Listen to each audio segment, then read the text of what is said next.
Order the March 10th meeting of the Wilson Park and Recreation Commission. Commission updates? No? I don't really think I have it. Pete? Nothing for me. The thing I did, or at the same time as our last meeting, the Charter Commission met and voted to recommend that this board, along with a number of others, and some other positions, be changed from elected to appointed. I think at that meeting there was some information about our board that wasn't entirely accurate, so I went to the next meeting of the Charter Commission to try and provide that correction. There was some discussion, very limited, but the recommendation that this become an appointed board is still their position. So take that as you will. They'll make a recommendation to the select board. The select board will then make whatever adjustments or changes they feel appropriate and present it at town meeting, and then I think it has to go to the state legislature. So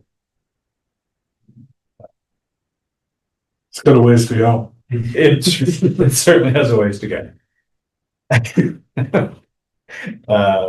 And I think they're attempting to get on to spring town meeting or fall. Rob is a member of it, so Yeah, pick on him briefly. I think I hope there'll be some information at the May town meeting, but there wouldn't be time. They have a joint session with the select board on the 30th. And the select board has received the current draft and includes the proposal that you just said in order to start a dialogue, because we recognize that what our charge was is what it is, and to then turn it over to them. So we're trying to begin the communication with regard to passing over what we came and why we think, if they want to ask questions, etc. Look for something at fall, information between now and fall, but probably something the select board would fill out. And if I could just add, and continued lots of opportunity. You've been very good about, sharing your thoughts, and I think you've always received a warm reception. So continue to encourage that. That small piece I represented as the chair of this commission. The remainder of my comments there have always been my personal comments. But okay. Use requests for the parking lot. Okay, so this is Dawn. Is he on there, Dave? Dawn, are you there? Yeah. Oh, yes, that's right. About that? I'm on my phone. I don't know if you can hear me. We can. Hello. Excellent. I'm at the Chelmsford area rest stop on my way to Haverhill. Had to be in 3 places at once tonight, so my apologies for not being there in person. Tehadawon Lodge is having a special event where I expect we will exceed our parking lot capacity on Monday the 23rd. So I'd like to ask permission to use the Castle in the Trees parking lot from about 6 o'clock until about 9:30. I don't see more than 15 additional cars, but just we're going to exceed our parking lot capacity though.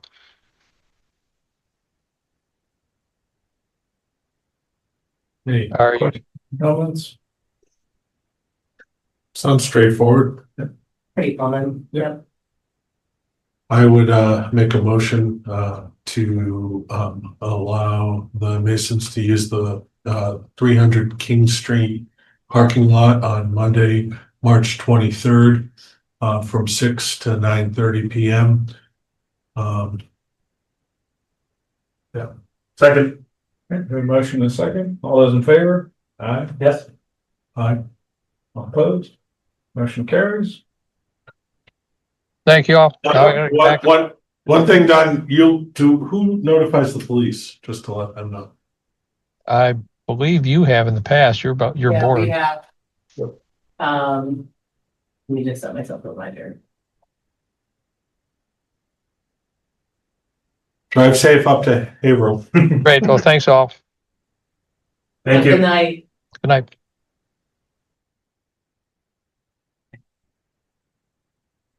All right. Human resources.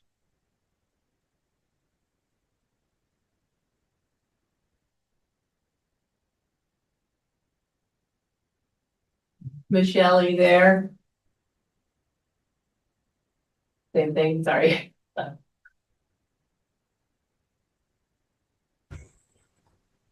Hello, can you hear me? We can, how are you? Good, how are you? All right. All right. I heard that I believe the commission has some questions, so I'm here to answer any questions that you have. So specifically for the overtime, that was something we talked about for seasonal staff the last couple of meetings. And the desire of the board was that we do overtime, but not benefits. But Michelle had said that the two cannot be separated. So she's here to answer any questions that you guys have about that. We do have to make a decision prior to all staff orientation. Because you have to do their payroll authorizations and put all that information. It would also need to be updated in the employee handbook, which can be done, I believe with just the select board, is that correct? Yes. So it doesn't have to go to town meeting. Okay, so when we say seasonal, or what benefits are we talking about that would be offered if we pay overtime, but would not be offered if we did not pay overtime that time? Well, to answer your question, it's not a matter of if you pay overtime or not. They're not tied together in that sense. They're tied together with the hours that they work. So based on the number of hours they work, a number of benefits could be triggered. For example, if an employee works 20 or more hours, they would accrue vacation time at a proportional rate of a 40-hour employee. Sick time, same thing. So when you say the word benefits, there's accrued benefits like vacation, sick, personal time. There's pension benefits. Pension benefits has different rules. And then there's the voluntary benefits like health insurance, dental insurance, and those such benefits. So it depends on which benefit you're talking about. Most of the time, the big concern is health insurance. If an employee works, I think ACA right now is 30 hours or more. But we usually go by 20 hours or more. We should be offering them health insurance.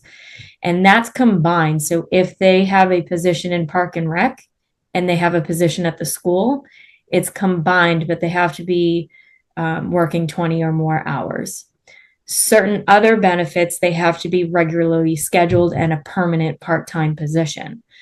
So it differs on differing benefits and different hours worked. Michelle, does it include, is there a differentiation between short-term seasonals and long-term seasonals? So short-term seasonal may only work like 2.5 months. Long-term seasonals work a little longer. It would depend on what that long season is. So for example, the pension benefits, if you're regularly scheduled to work 20 hours or more, that doesn't necessarily make you eligible for pension. You have to be in a permanent position that's not considered temporary. After 6 months, that position is no longer considered temporary. So in this situation where we have staff that, we've gone through the paperwork and for at least unemployment, they're ineligible for unemployment because they are seasonals. Is there no differentiation between them being that seasonal versus being someone that's more of a part-time? Or like longer temporary is kind of what I think of. That is correct. So as of right now, a lot of our work in the HR department over the next year is policy work.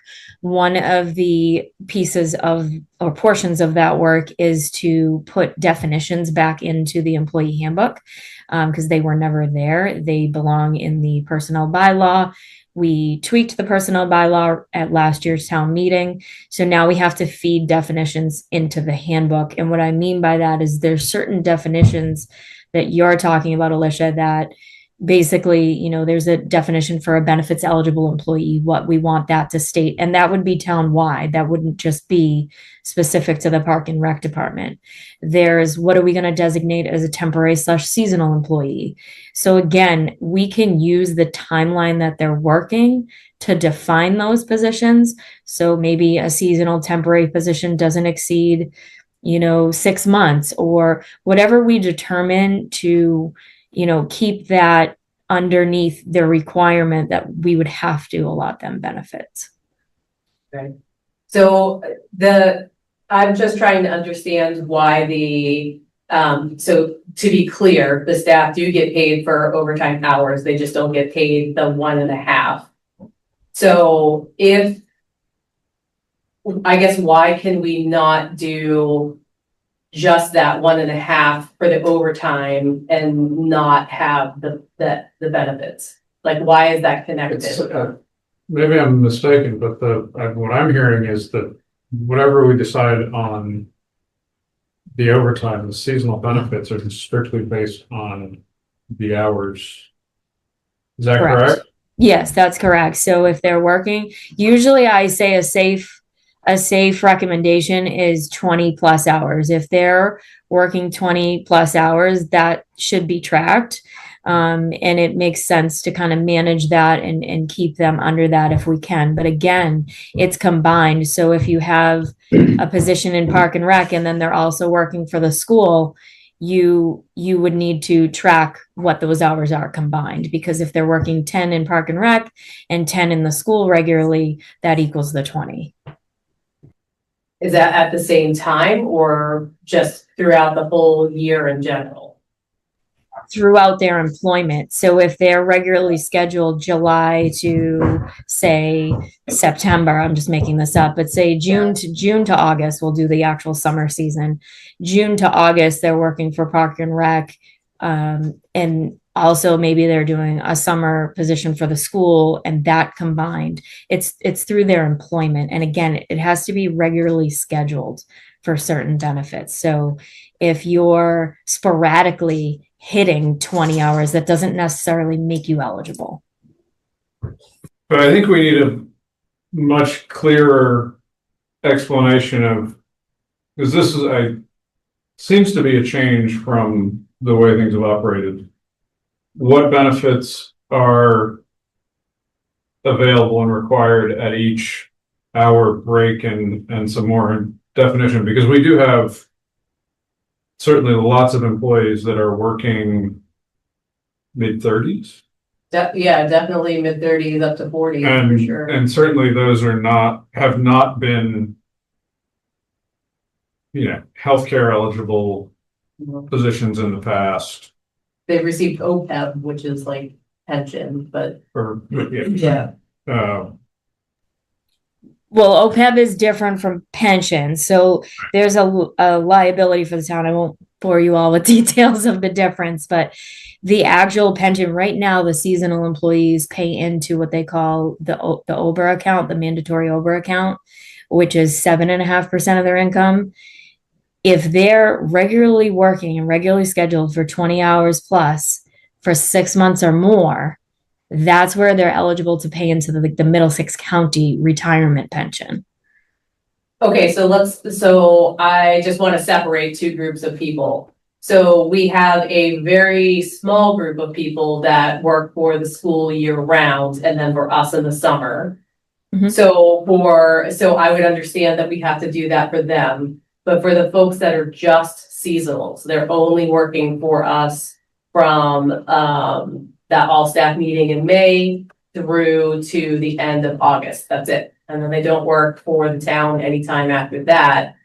I think that's the major group that we're looking at to figure out can we just do the paying them the 1.5 for anything over 40 hours, and then they aren't eligible for benefits like healthcare, etc.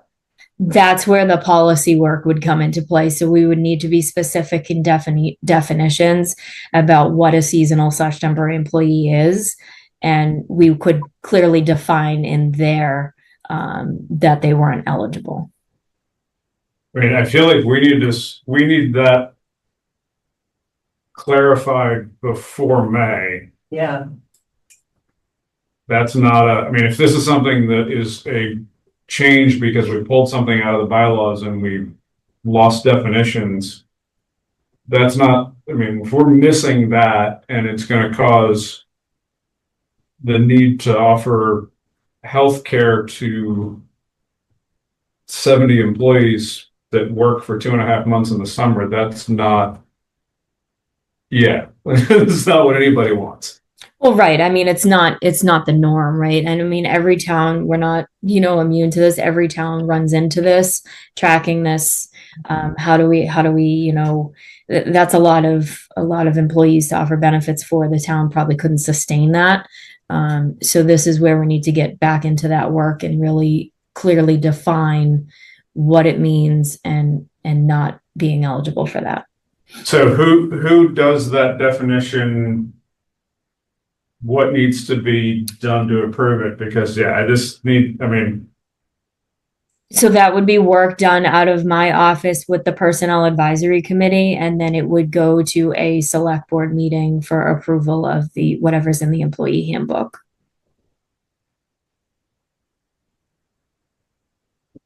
So can we do that in the month of April? Or the month of March and April? We can certainly try to do that. I mean, I want you to know, also past practice too comes into play for some of this. So just because you don't have something written black and white, our past practice is that we don't typically offer them benefits as seasonal employees if they're working 3 months, right? Because they're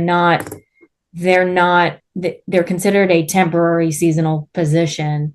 They're not a permanent position, and that's the difference. So just because we don't have it in black and white doesn't mean, we can't continue with past practice, but we can certainly try to get that into policy.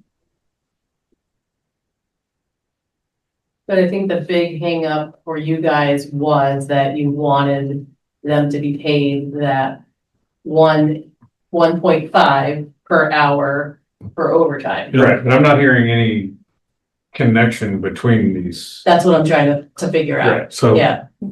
There So really isn't. It's two separate things you're discussing. You're discussing overtime and what's allowed by law, and then you're discussing what's allowed by law for benefits, and some benefits have their own provisions that go along with that. Okay, so I think what I am hearing, and I think what we want to go forward with, is the seasonal employees will be paid time and a half overtime. And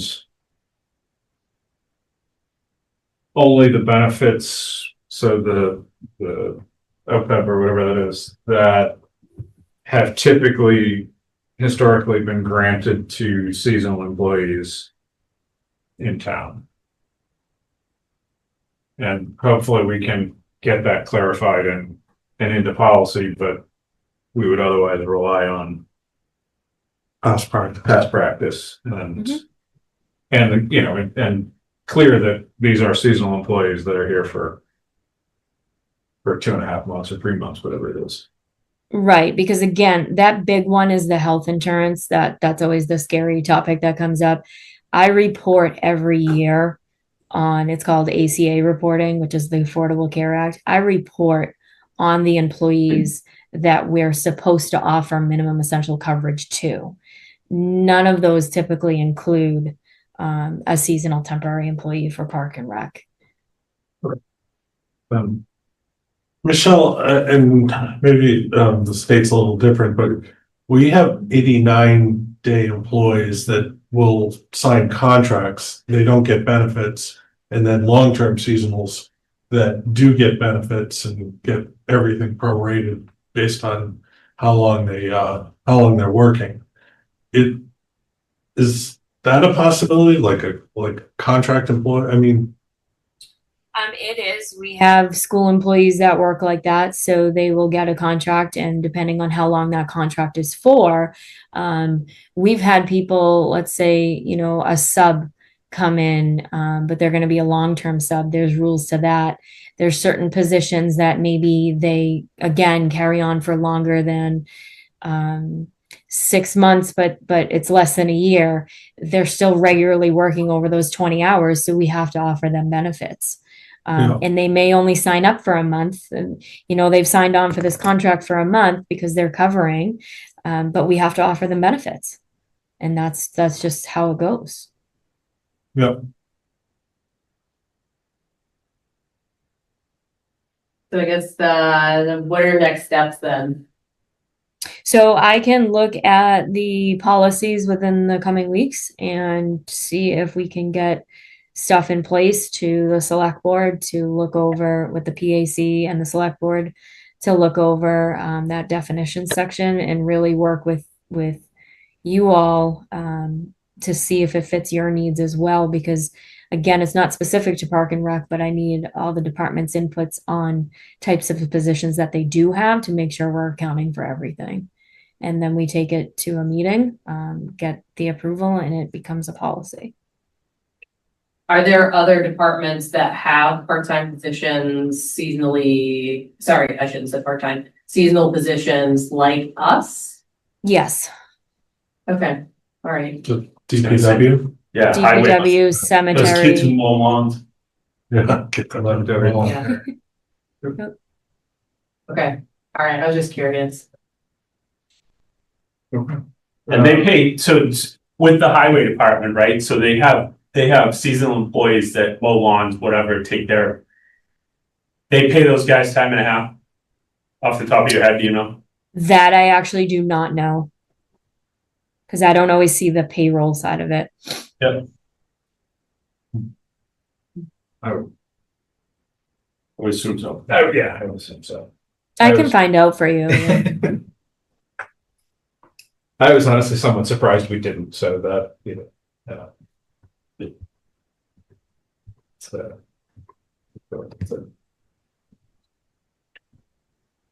something we're all pretty adjusted to, and I don't think it's as we looked through, we did look through numbers at one point, and it was a fairly small number of hours of Yep. people are actually, so people are not working 50 and 60 hours a week, they're working 41 and a half. Yeah. That sort of thing. And there are some things we can do internally to try to limit that. I think the majority of where we see that is at Camp to Haggalon, because we have open shifts in the morning for before care, and then there's open shifts for aftercare as well. So you have people that are just gung ho and like, you know, they want to work as long as you'll let them. Right. So those folks end up usually taking a majority of those shifts. And then they end up working overtime because of that. So we can work with our scheduling system to see if there's a way that, well, I know there's a way that we can put a cap on that. And at that point, you know, it wouldn't allow them to sign up for additional shifts. Yeah. Yeah, I think that makes sense to keep them to a reasonable target. Yep. I mean, other positions like the camp director, some of those are harder to do. It just depends on the nature of what needs to be completed for that day, you know? Okay, Michelle, I was gonna review the Schedule C and C1 grid. And then just the update on the assistant director. Do you want to stay or you want to go? Yeah, no, I can stay. Okay, I've just given you the option.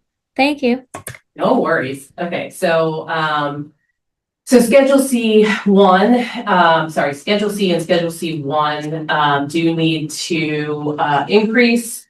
We do have a spot on the warrant for town meeting for September. We just have to have the commission approve, you know, what this grid's gonna look like. So essentially, the reason that we are doing that is that, we want to do a market value adjustment on all of the positions. We're definitely further behind the field in some of the, higher grade positions, so camp director, aquatics director, preschool instructor, things like that. Head lifeguard, assistant camp director. So those, we really wanted to kind of focus on, making that, balance out. So, a couple of things. So this is our old, Schedule C. So, with that, you can notice that it only goes up to step 5. We are very fortunate and have staff that really enjoy working for us and come back year after year. So there's definitely people that get stuck at step 5, which we don't want that to happen. So one of the things that I'm suggesting is that we bump this out to step 10. This also would then correlate, and align with how Schedule A works. Do you know if B, I don't remember off the top of my head, if B goes out to 10 too? No, it doesn't. No, because we need to fix that too. Okay. Right. So B is a flat dollar amount for a couple of positions, and then B1 only goes to step 5. Yeah. So that is something I don't have control over that because there's other departments that have positions on that. But that is something that, you know, we would want to look at. So anyway, this is the old grid that we have. This is what I'm suggesting that we go out to.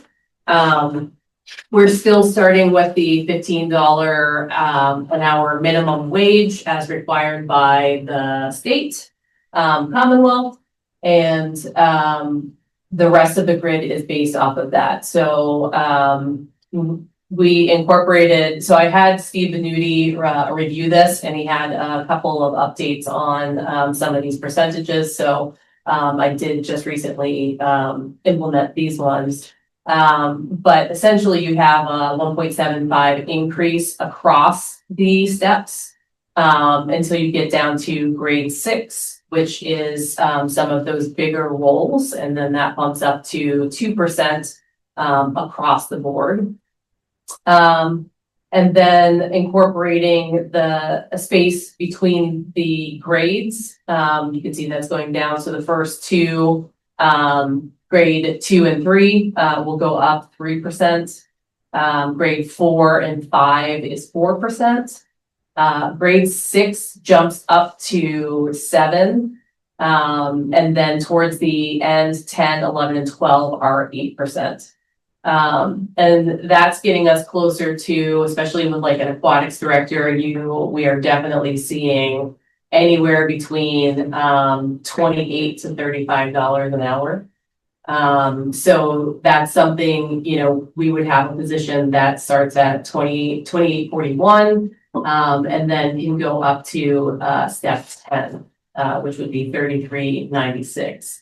So it would definitely make us much more what's what I'm looking for, spacing it right now. Competitive, thank you, Norm. Then if I go back to the other one, starting at $22.24 an hour. So it is a bigger increase, but that job definitely has a lot of responsibilities and is definitely needed for the summertime. An aquatics director specifically is required by Mass General Law for licensed camps. So that is a position that we do need to be able to fill. And being able to competitively give a competitive wage for that will help us find that individual. So that's kind of the basic rundown for Schedule C. Any questions, comments, concerns? What sort of roles are we getting people? I guess so if you move up a grade, do you reset your step or do you stay at the same? So you can't go, so let's say you're at the same position. Well, no, so let's Okay, say, yeah, you're a lifeguard one, you move up to be a lifeguard two. Right. So that's one odd position that we did have that because we do have lifeguards that have stayed a while. And so they had hit 5, so we would bump them up to a lifeguard 2. And then do they reset to 0 or 1? Or do 1, they would go okay. back, or at least, so you I can't need to ever go pay. up and then over. Yeah, you can't Go pay up. anyone less than what they earned the year before. So usually the way that the grid is set up, so let's see, let's look at.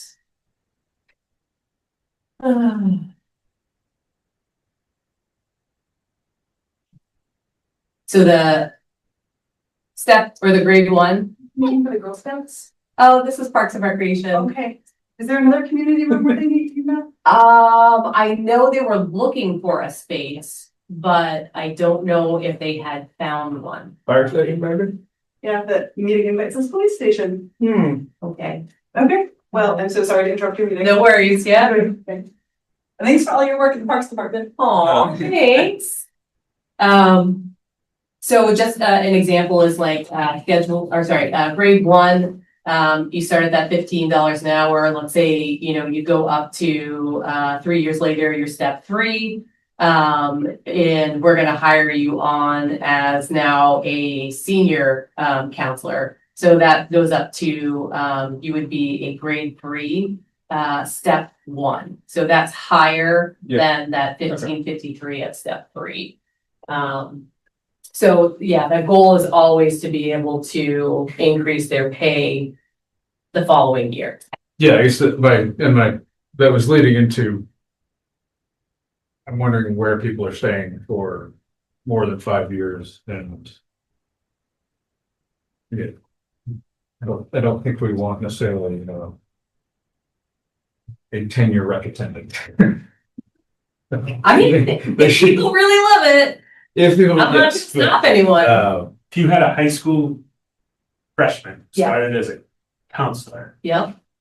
and then worked through their junior year of college. They would at 18 jump up to a senior counselor.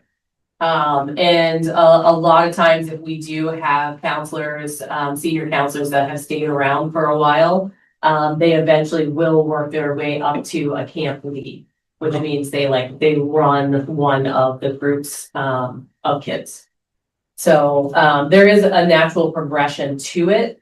But in those cases where we do tend to get stuck, it gives us a way to be able to, we don't have to worry about that. We're set for now, Yeah, I guess I would hope that we're appropriate, reasonable, encouraging growth and. Agreed, yes, yes. Yeah, not leaving people in. I mean, and again, right, there may be, somebody's a retiree, they want to work as a snack shack attendant. Which we've never had, and I would love that. That would be amazing. For 20 years, then that's great, but, Yeah. If we're getting kids, we ought to be training them and helping them grow. We do, yeah. So, okay, but that's just curious about the need for that. 10 years. Yeah. Okay. Michelle, do you have anything to add?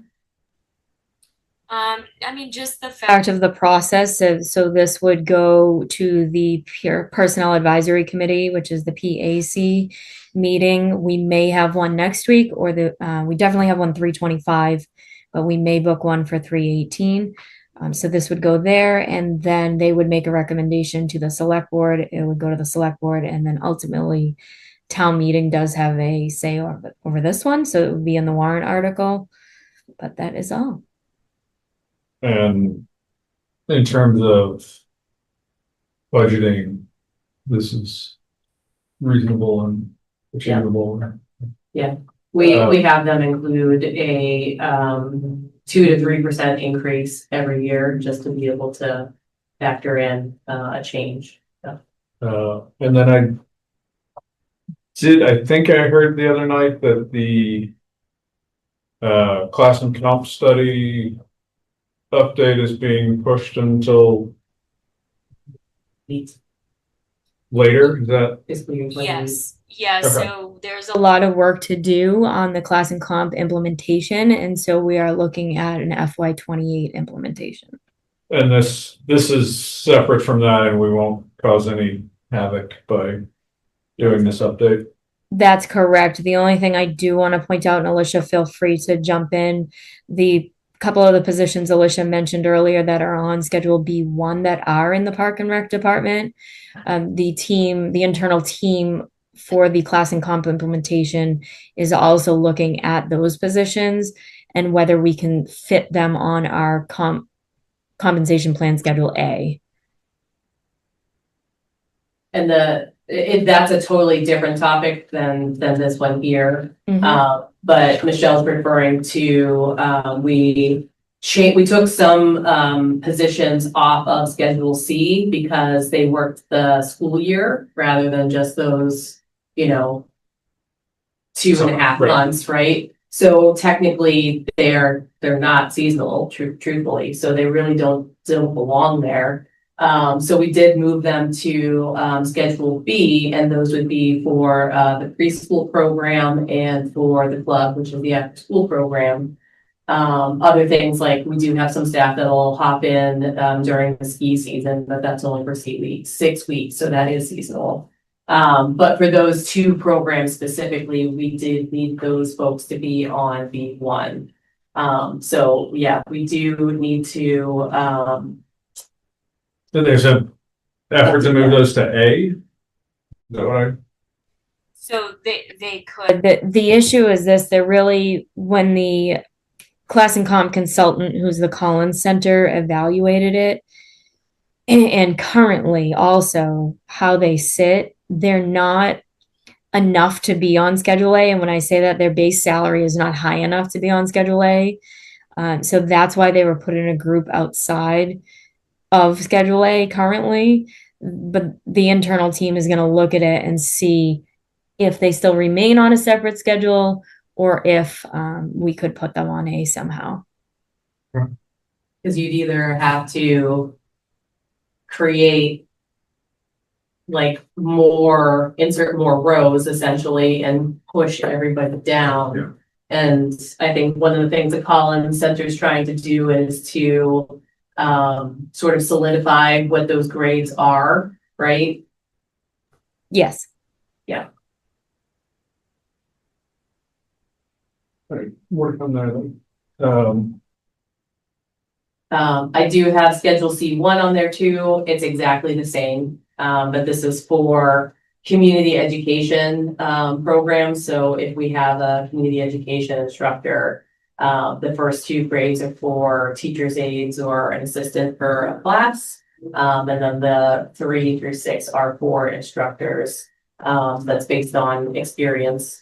But that also we would take out to 10 steps.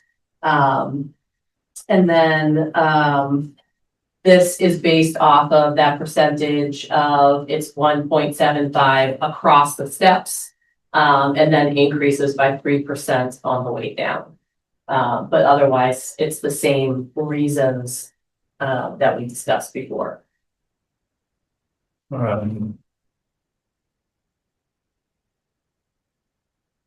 That doesn't seem like 3%.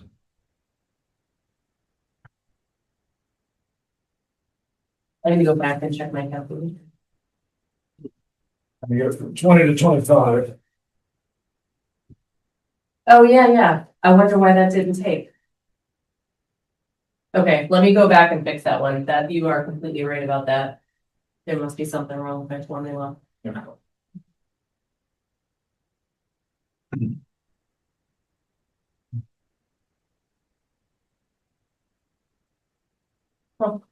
Okay. So essentially, with obviously we can wait on this one because that's not correct information, but with Schedule C, that's something if you are all okay with that, or I would like to be able to give that information so we can kind of move forward and get that onto the docket. So you guys would you could take a vote to, support the increase or update of that Schedule C. Any other questions? Comments? I think so. Make a motion to update Schedule C as it stands. That doesn't have the miscalculation. That right? seems. No, that's C1. Yeah, so I've just taken that out, but Okay. only C. Second. Motion and a second. All those in favor? Aye. Aye. Aye. Motion carries unanimously. Right, so updates on hiring. So we did receive 44 applications for the assistant director posting, which is pretty great. Norm, Michelle and I, today reviewed all of the applicants. Well, we had reviewed them individually prior. And then we met today to decide, based off of our individual, scoring, who we were going to offer those interviews to. So, Michelle is currently in the process of setting those up. She did an awesome job because there's like 6 of them that are already booked for next week, which is great. How many? Oh, sorry, we are going to interview 10 with, the amount of folks that we decided. Regionally local or all across England or? For the most part, I want to say everybody's pretty regionally local. There's a couple that are a little bit further out, like maybe 40 minutes to an hour or so. But yeah, the majority are within the area. And then the rest of this week, I'm going to be working on those interview questions. So if there's anything, any suggestions any of you have, please send me an email and I'll find a way to work it into the questions. So, yeah. Right. Michelle, did you have anything else to that? No, I think you gave a good summary. All right. So that's just kind of the update. Okay, that's exciting. Yeah. What's our, so interviews over the next week, week and a half, 2 weeks? What's our? Yeah, so schedule wise, we're gonna start, it's gonna be Monday, Tuesday, and Wednesday. We're gonna do interview the 10 people over that time frame. We're still kind of up in the air on if we want to do round 2 sooner, because we do have the state conference next week. So it's kind of unfortunate. So that's a Tuesday and Wednesday, half of Thursday. And there are some individuals that have that are interviewing that will also be at that conference as well. So I think if we do a round 2, it's either, I hate to push somebody that quickly to do it on like the following Monday. We could always do the Friday as well. So we will work that out. And then, so, Ms. Tranter, so 2 rounds of interviews. Make an offer by end of March, is that remember? I would hope so. That would make me feel a lot better. So I mean, we kind of have to see how it goes, but Yeah. yes, that would be the goal. And then typically you have to wait, 2 weeks for someone to be able to start. So I would say mid-April. I know. Okay. I know. Believe me, I feel it. So, yeah. Okay. All right. That is all I have. Thank you, Michelle, for coming. I appreciate it. Thanks, Michelle. Thank you. You're welcome. All right. February minutes. Motion to approve the February. Second. Motion in a second for minutes, all in favor? Aye. Approved. Okay. We really haven't gone anywhere with the transportation policy, so I just kind of skipped over that for right now, because obviously this is gonna take a bit of time here too. Is that with them, Hmm? the transportation policy? Harrington and Beat. Yeah. Yep. So we did discuss beach operations last month. So this is just the same dates that we talked about previously. There's no update or changes in any of that.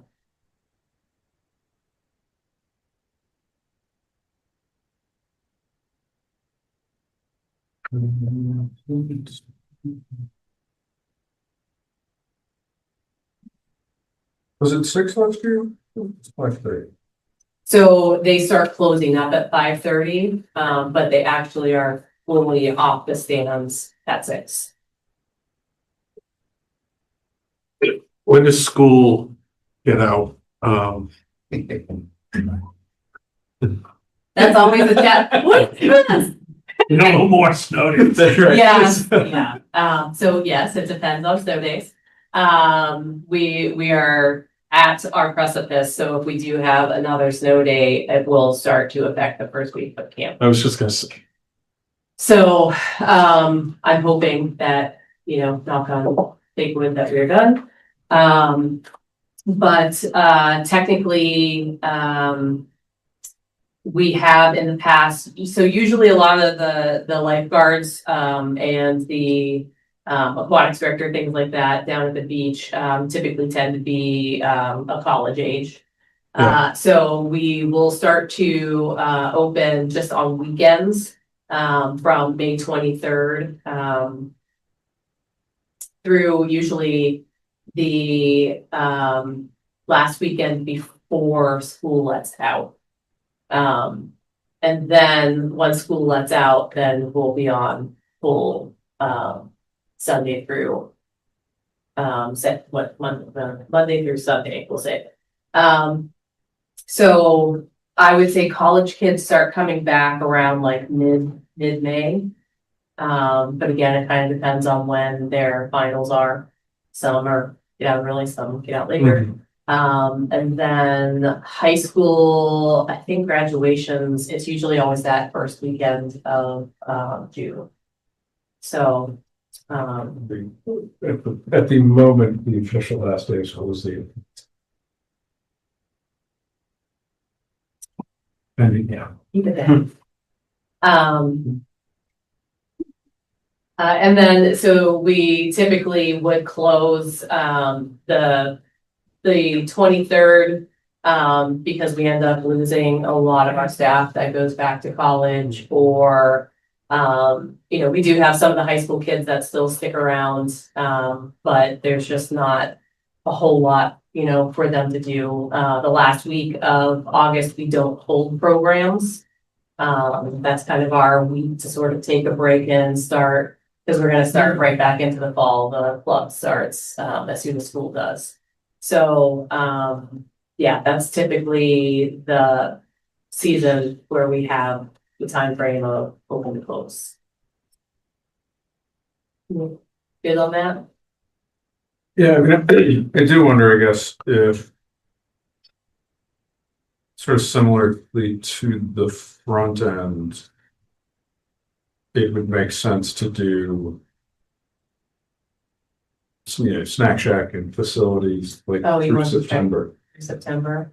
Because We can it's, try it. We have tried it in the past. yeah, But it is really hard to staff. But it just kind of depends on the staff that we have. So we can definitely have that conversation with them as we start working on the schedules. So if it's possible, then yeah, we can. do yeah, that. even, right, because weekends are, and again, I think the other thing you talked about was trying to push, again, rentals and snack shack and bathrooms into the evening. Try one night a week to start. Because again, there are certainly people there, and not having to use the porta potty would be. Yes. My concern is the liability of you still have staff there, but the lifeguards are gone, you know? So that makes me a little bit nervous. Let's ask the attorneys, but I don't. Right. I mean, other towns run facilities with no lifeguards, so.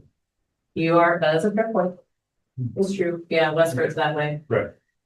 They don't even have any staff at all. They do. They do. And it goes contract and they have attendance who regular parking. That's something. Okay, all right. Thank you for Talking that. about Forge Pond or? Yeah, across the way. And I assume there are other, I don't know about the other, I think the other may have lifeguards. They have two. I think they have two waterfronts. What's that? Oh, it's like, they call one of them cotton, cocky or something like that. Making up names. I'm making up names. But there's something I can't pronounce. It's out there in Westford. It's like, All right, so. Okay, so I will look into that,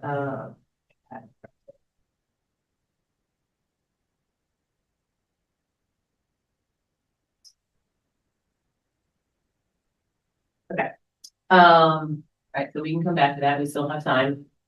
The membership, I honestly don't feel that, we really need to update any of the prices right now. We were, a little bit in the positive this summer, so I don't see any reason, especially with, I think, prices of other stuff going up. And this is, it's kind of pennies on a dime to be there for folks if they're there the whole summer. So I'd rather kind of keep that option down for folks. Yeah, I mean, the only thing we are raising the wages for all of the staff. Yep. Yeah, we do, yeah. Ugh.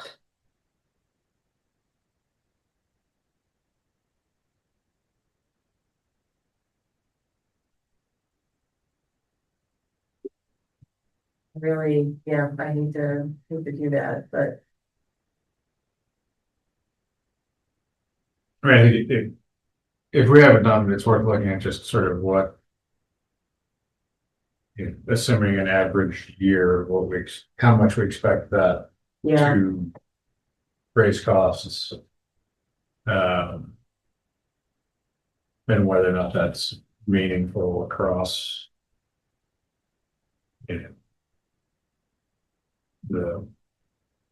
If it's sort of in the.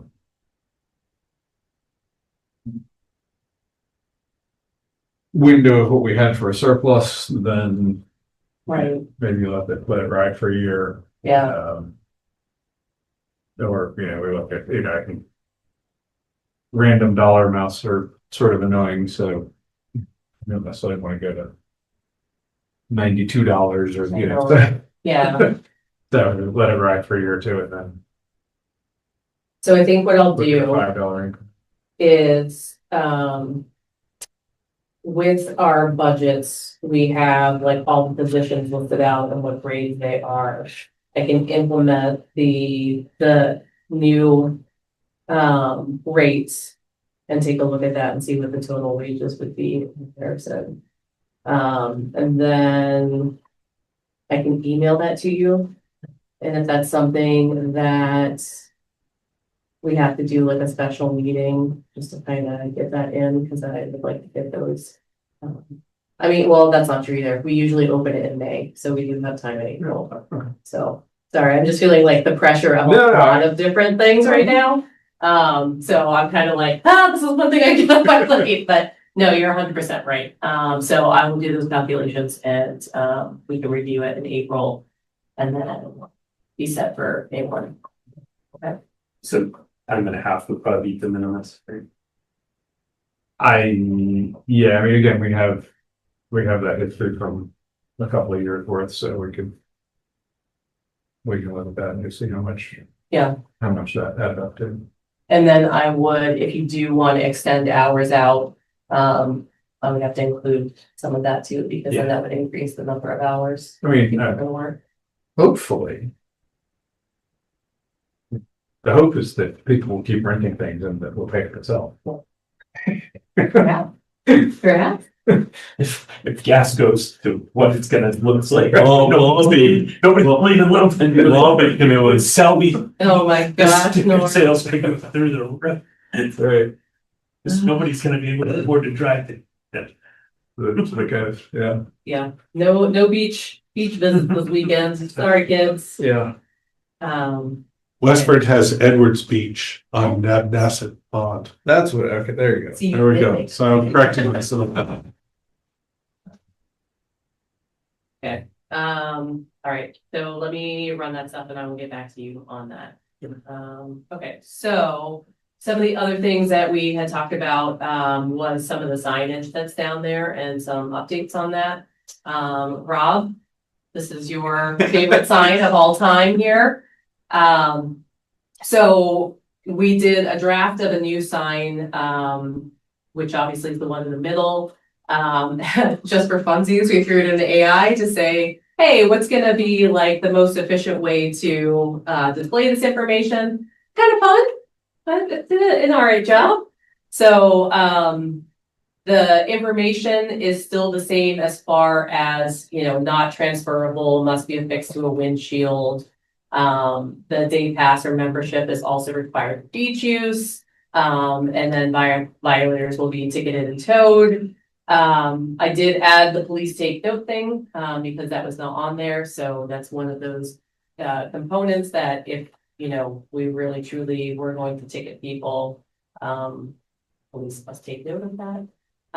So to add more clarification, we added the piece of the permit is required seasonally, and then it's valid from Memorial Day through Labor Day. Clarify that more. So that is the signs that would go up on the street. Any questions, comments, concerns about this? I wonder, This is edit time. This is all draft. yeah, right, I'm just Yeah. wondering, enforced Memorial Day to Labor Day, or, Oh, you want to change it valid? So yeah, that's fine. I don't know, I'm just trying to think if that's a more, given our situation, enforced is a bit of a stretch. I know. That's what I was saying, like the parking permit is valid through these signs, but Yeah, I don't know, I guess, I don't know if this. required, I mean, it already says required. Right, no, yeah, I wonder if we just say required. Memorial Day to Labor Day. Get rid of valid. Get rid of valid. Like it. I would almost. Get rid of the seasonally, but I just figured that was another way to sort of just clarify that it truly is. Sometimes you need to be repetitive on things for people to get stuff, so, yeah.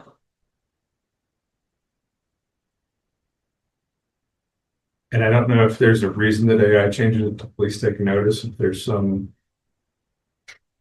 I like notice better. Yeah, I feel You like know what, that is, it is noticed, so maybe I made a mistake, okay, alright, I also like great night. that there's no exclamation point. I wanted to remove all, That just kind of yeah, sets people on edge. I know. It's a sign, it's Right. information, and you don't need to yell it. is that what the stickers look like?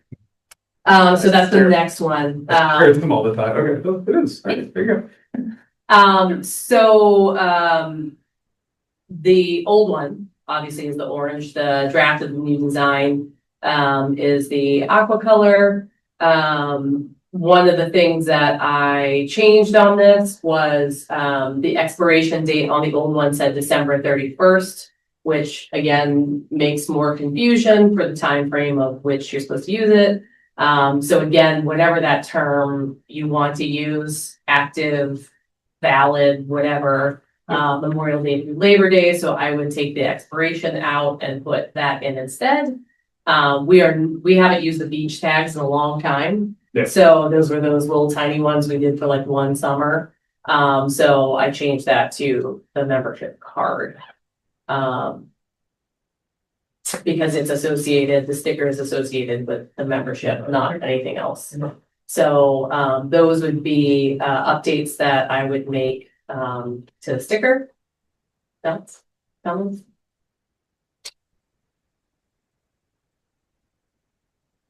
You feel like you're gonna say something, No. you know, I hate it all. No. My first inclination was that it looked like the Mayflower with a little. We've had it for a really long time. For the mast and the boom. Yeah. No, you're totally right. It's a big boat. It was funny, there was a car that I saw in a parking lot over in Westford, and they had like the past 7 years all lined up. one after the other. I was like, wow, that's impressive. So, yeah, I took a picture of it just for Nice. sake. But, so that would just be beach sticker. Now we're on to my favorite sign of all time, sarcasm. So this guy, I wanted to update this for quite some time.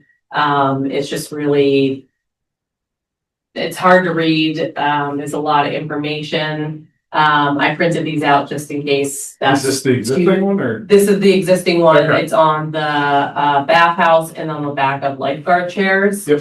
So, twofold. One, since you guys had wanted to look at policies, this was something that I wanted you all to review, see if you have suggestions on things that you feel like should be updated. Again, now is the time to do all of those things. I had Nate work on this one specifically just to try to make it a little more clear and efficient. So I think he did a pretty good job. I don't know about like having the beach background, but in general, I think it's pretty clear, easy to read. So I don't know. Thoughts? Concerns? Well, immediately there's a line for park hours and no hours. Yeah. Okay, Uh, that's easy. and I probably like. If This you is put- just a draft. Yeah, right? that's right. I'm just, I would probably, I mean, if you're gonna put hours in there, probably drop the location under the emergency information. Okay.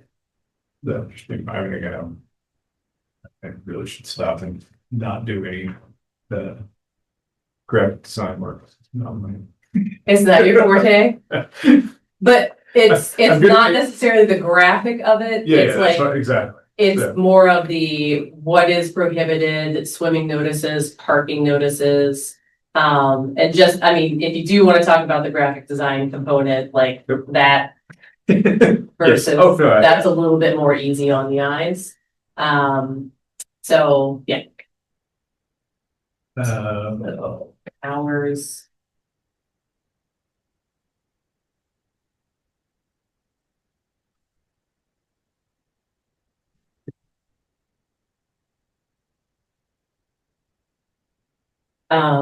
I feel like in the past, I know it doesn't.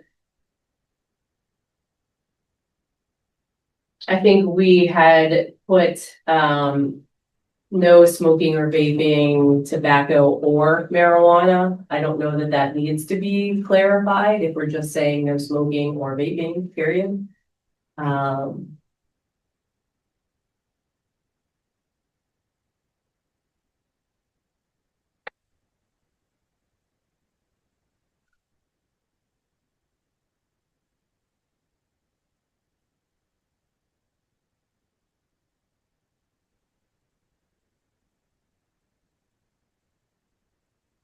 Wonder if, do we need?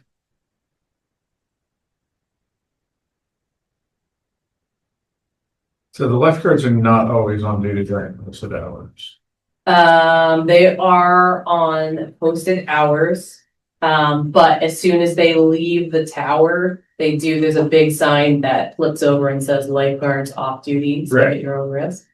Yeah, that's the only thing I'm thinking about is that, like, do we want something on this sign essentially to confirm lifeguards are on duty or something like that, that you're, like, you can't just look at the hours and assume that they're there. I mean, it says swimming outside these times and areas is at your own risk. But yeah, we can figure out a different way to be able to, write that. I was gonna say, I feel like it needs, those two things need to be, from a liability perspective, aren't those two big things? What's that? Those be bigger and Swimming outside the marked area and swimming outside of the time. So we do post a huge sign that says lifeguards are off duty. Yeah. This is the sign this one is the one that's currently on the back of, both of the lifeguard chairs.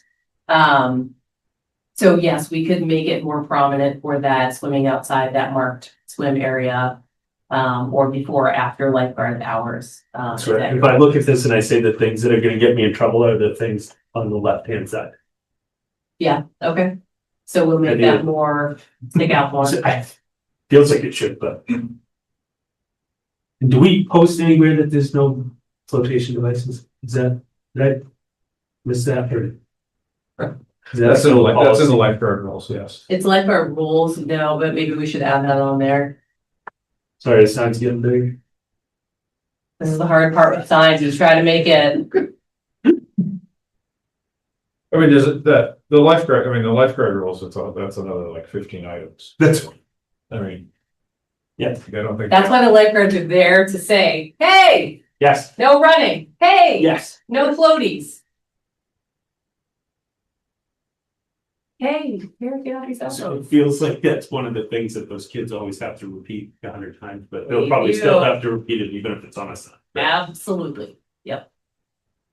Yeah, the lifeguards on duty, I think something to let people know that, like, in bad weather or whatever else, the lifeguard may not be there even though it's during normal hours. Yep, I don't know how to phrase that, okay. Sign and bullet point, but Okay. just to make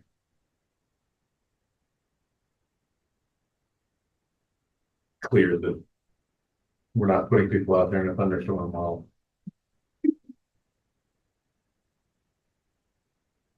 They have had trouble getting people to leave at times. Oh, yeah. Yeah. I was outside of the bounds with the.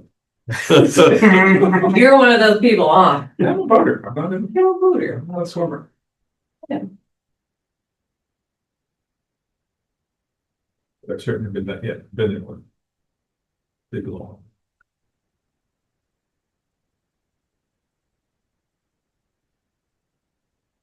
Any comments?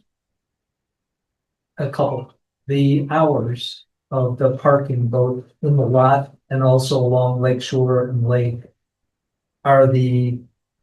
Is the no parking ban during the Memorial Day, the Labor Day period supposed to be enforced with regard to after the beach is shut down, meaning 6 o'clock? Because I know I speak with people who like to drive on Lake Shore and park their car there in order to take the view in from that vantage point. And I've heard recently somebody remark how two things. One, there's parking signs that say I can't do it anymore. And two, the vegetation's been allowed to grow to the extent that it's blocking my view. And unless I get a certain spot, I can't see through all the vegetation. So my question is the hours applicable? And I have one other. Because I really don't know that what is the intent So it's a fair question. As far as the vegetation goes, Yeah, no. that's over on conservation Yeah, I'll land, take, and that's I'll take a. that. I was just trying to pass along. The Yeah, person, even if the hours issue was resolved, which is my real question for you, Hmm. the person was also letting me know there's another problem as well.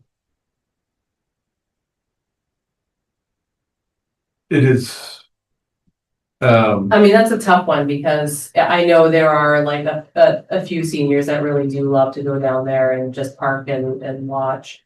But they can, I mean, they can stay till dusk, right? That's what the sign says on the. Well, what I'm But- seeing, the sign doesn't say an hour. Right, And so the person that hit me with the comment cold, didn't know it was coming, was literally, we used to like to go there, but then they put up the parking signs. Yeah. And this is a longtime resident. Yep. I'll be real clear. So that- typically, those folks would normally, reach out to the department and we have worked with them to give them passes in the past. So that's just something, but yeah, if we're trying to be clear. The hard part is then, you're gonna have anybody that can park there during those time frames, and that person that may enjoy that may no longer, you know what I mean? I think where I'm going is with regard to the proposed parking sign, there are no hours listed, so you could list your hours until 6 p.m. And then that would establish, because quite frankly, I think your parking lot is a known situation. Your attendants and lifeguards leave at 5:30 or 6.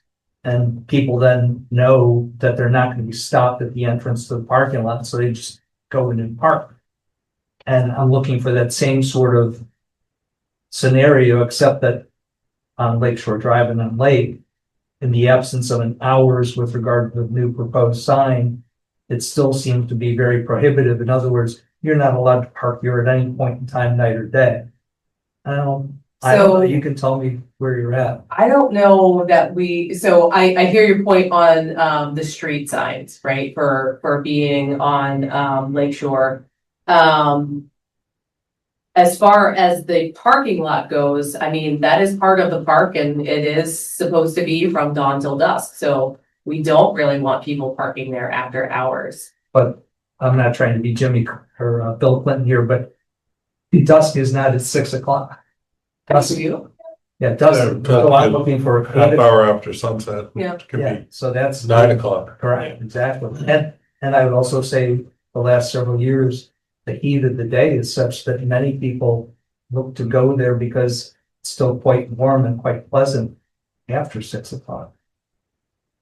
Is there, sorry, So go back to.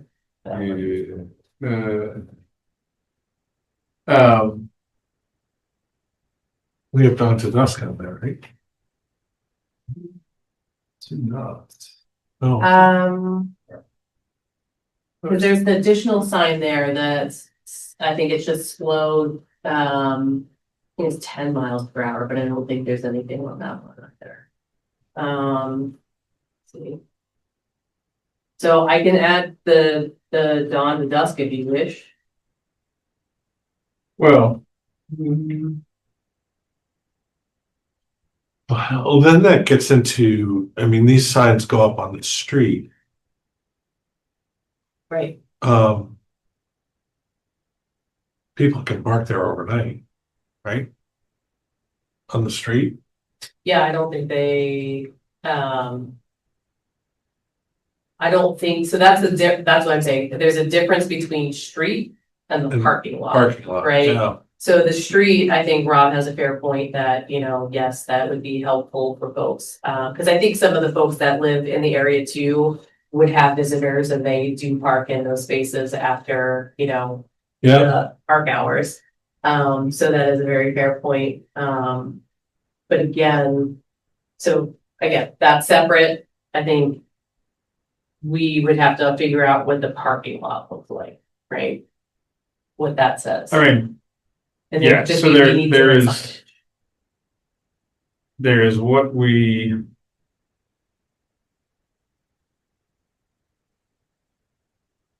there's the situation now, which is the reality is that once the attendants and the lifeguards leave, there's no enforcement.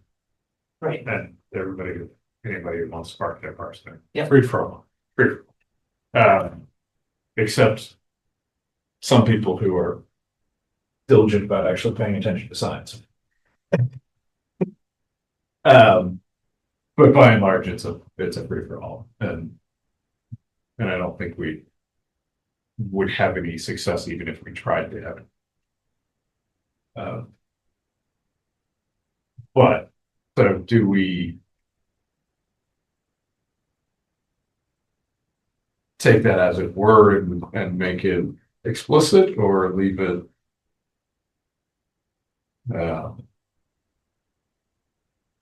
Deliberately vague.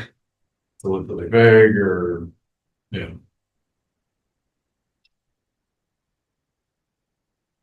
Yeah.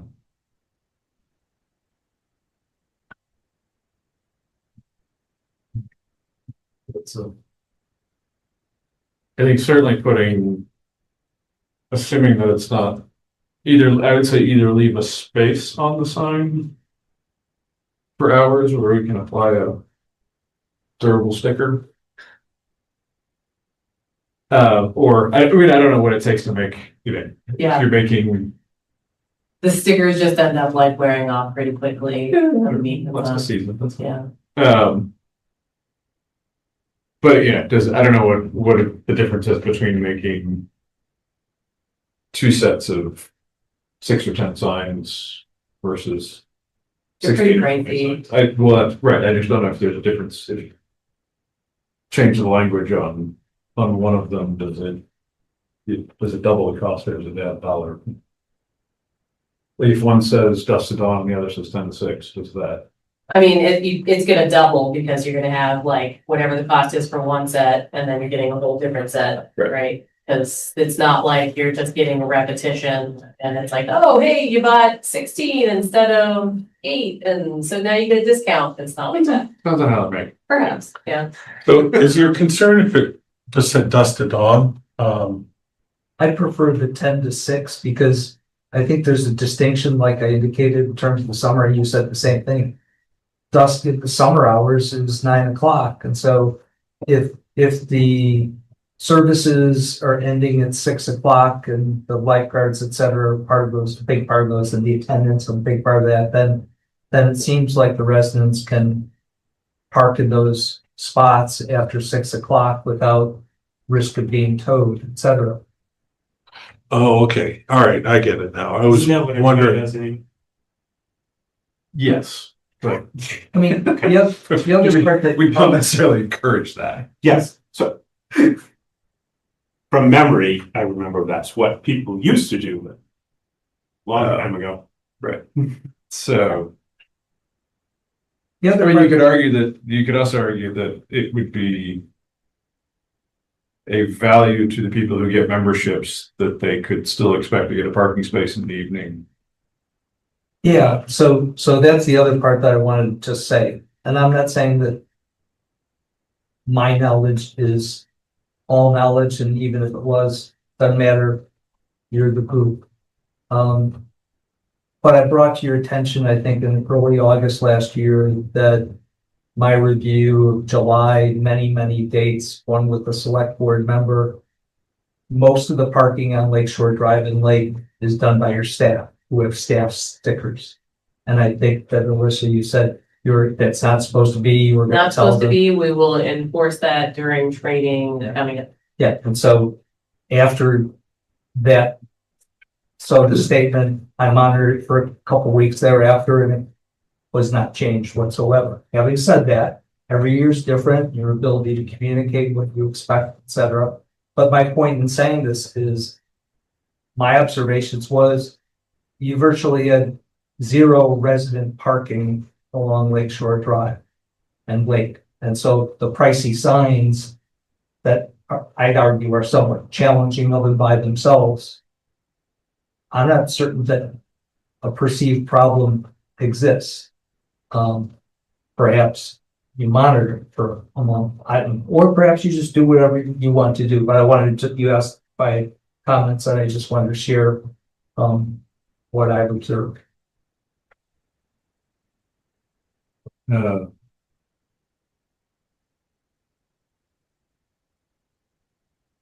But I mean, I do think it makes sense to have 10 to 6 on the signs on the street.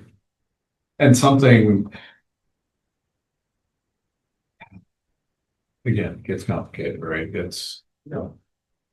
Cause the other ones we're saying no overnight parking, those we don't really. Do we? I don't think they were. I don't think they've ever said no overnight parking. So The only That's a place, different sign. yeah, the only place that we made that determination was at 300 King Street. Okay.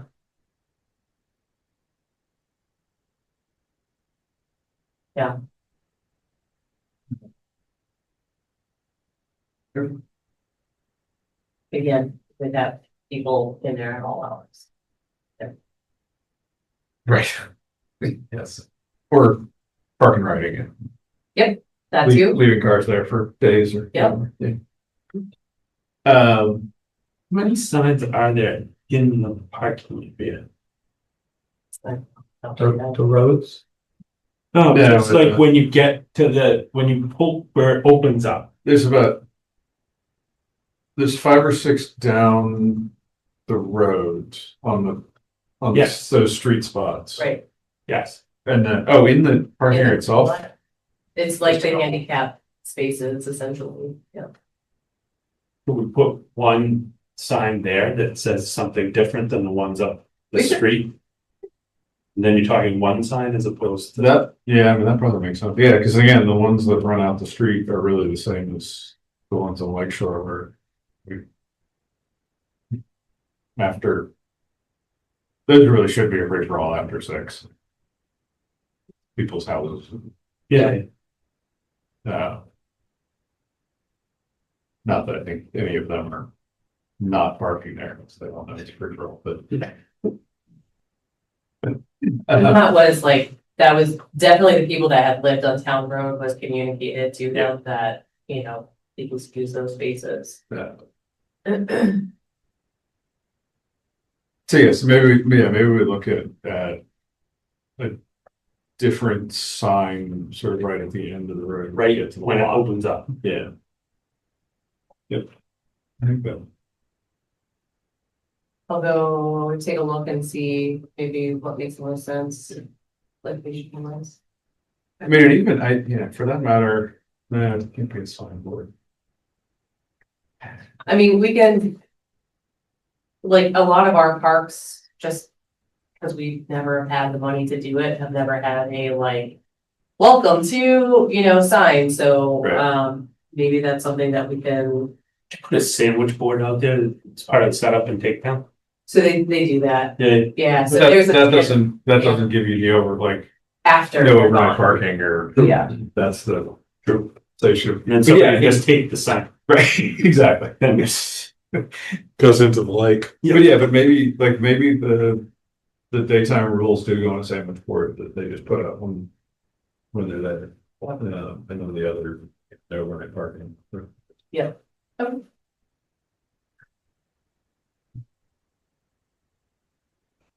But yes, in general, I think So I'll bring you back another iteration next month. make it a little more, but yeah, check, I would say check with the sign shops and just figure out, Right. well, Timing, how long it takes to make them. timing, quantity breaks. Yeah, can you have a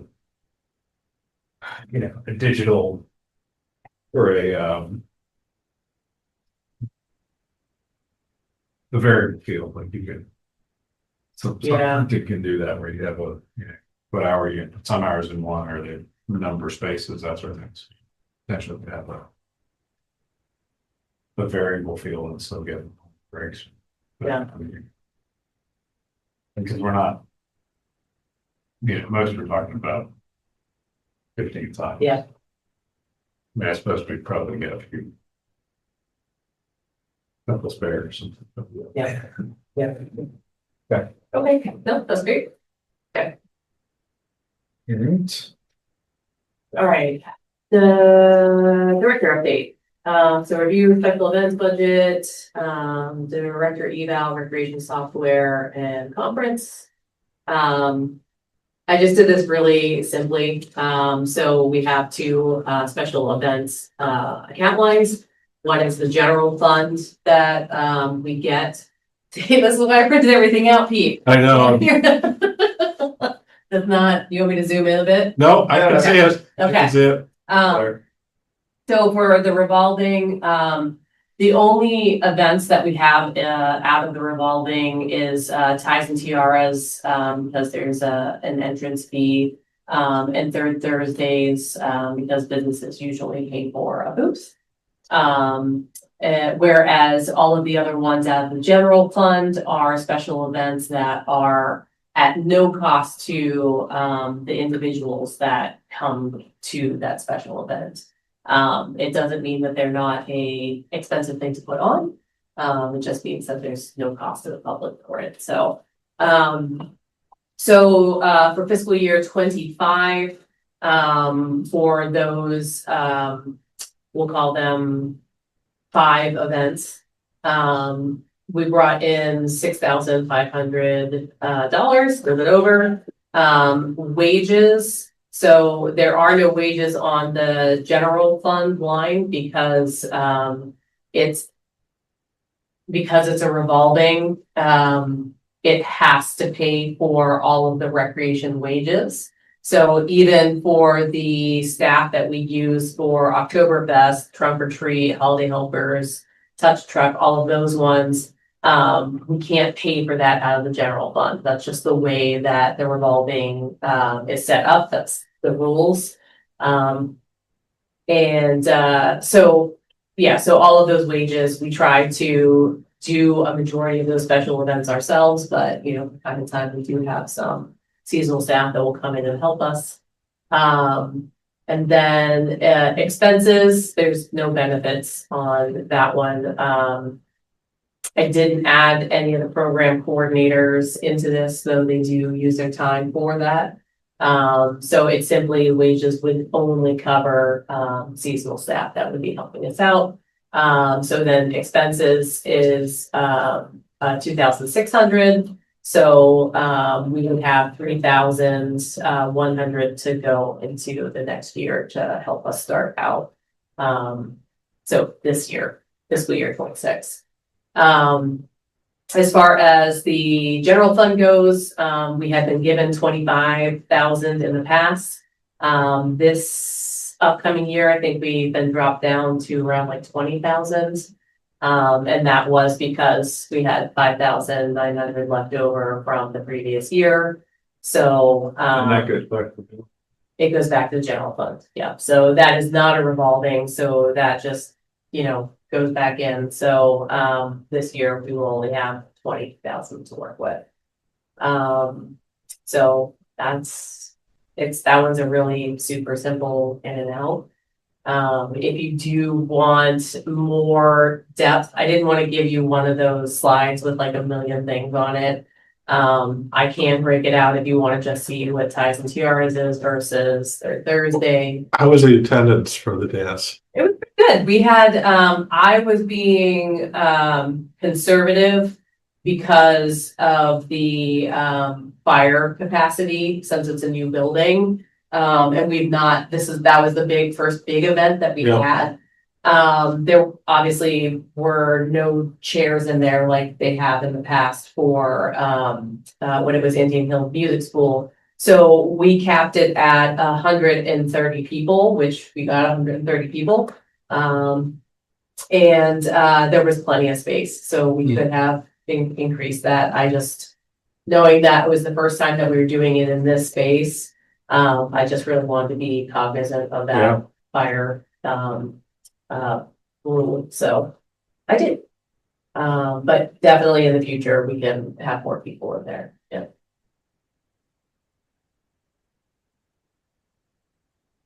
How much revenue are we bringing in from Third Thursday? I didn't split those ones up. I would say the majority of that is definitely gonna be tied to ours.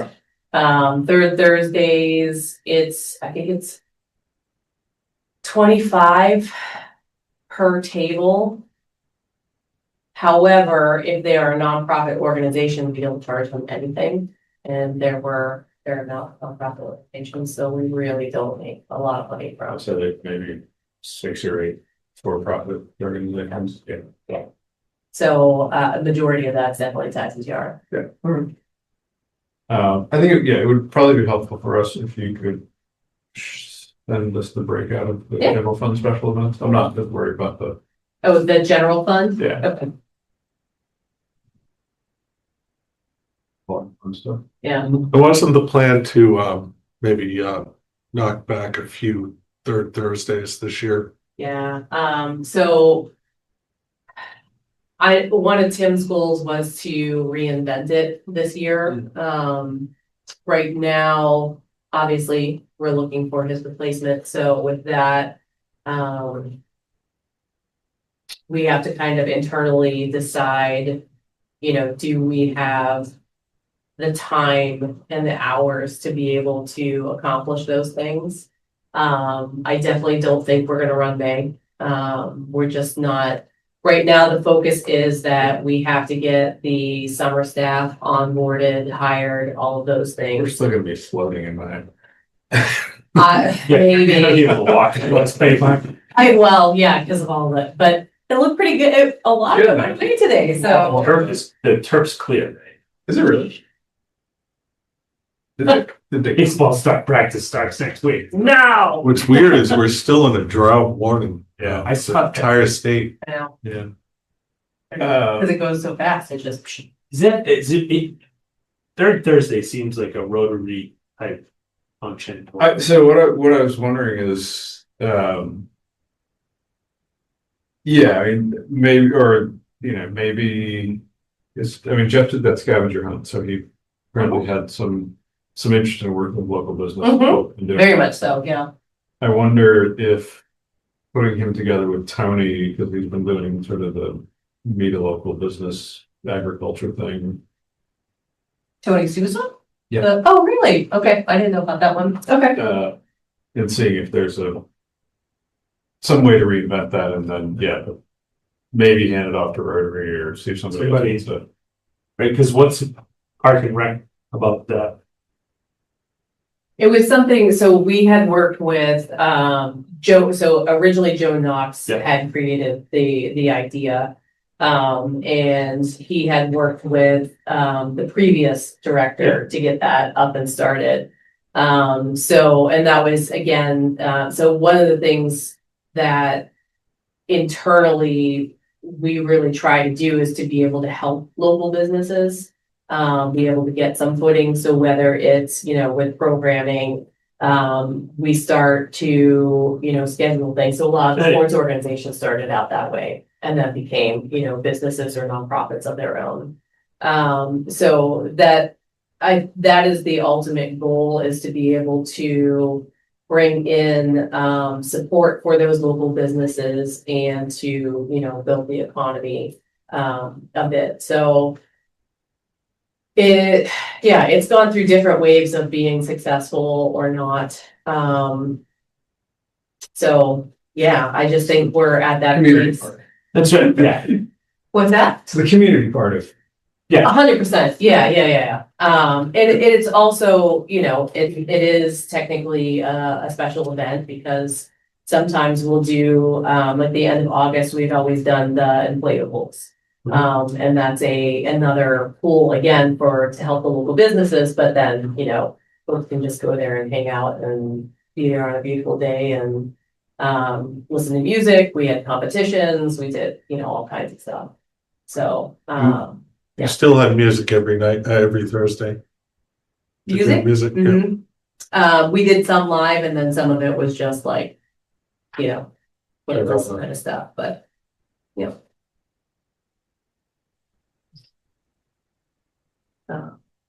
And we, at this point, expect that all of the general fund events will continue. we are certainly trying. The next one coming up would be Touch a Truck, which is in May. Egg hunt, So I don't think we'll do the egg hunt this year. Yeah. I was gonna say that That's a of all of long those, of work yeah. for like 2 10 seconds. seconds. Yeah. It doesn't mean that it's not worth it. It's awesome to see the kids do it, but it is a lot of work. Yeah. There have been some others, so. Yeah, I've seen some stuff around, so it's definitely, other things for folks to go to, so. I really want to get the staffing stable for us internally for the office and then also for, the, seasonal, and then I can kind of turn my head to these things. So we may not do touch truck in May like we typically have in the past, but we'll figure out when we can happen. Yeah.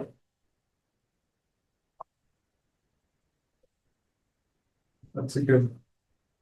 Maybe something for one of the coordinators to They are flat out on what they have. flat out Yeah. on everything. Fair enough. Yep. Yeah. I'll go and tell them that you said they need to do more. That they things. need to pick it up. And That's right. here's his phone number. They are doing amazing. They have definitely figured it out right now. It is the time. Yeah. So maybe that makes. Sorry, I'm trying to like write notes at the same time. Touch a truck not right in the middle of our busiest season might be. Good. I mean, May typically is because technically, you know, our winters are relatively calm. Yeah. So it gives time so the hard part with touch truck is the prep work ahead of time. Yeah. Once we actually have the event, you park the trucks and Yeah. let people enjoy. But it's the doing all the legwork to get the vehicles there. That's, you know, it's a lot of work. Yeah. All right, cool. So are we good with that one? Yep. Just a reminder, because you wanted to do the evaluation, before the May election.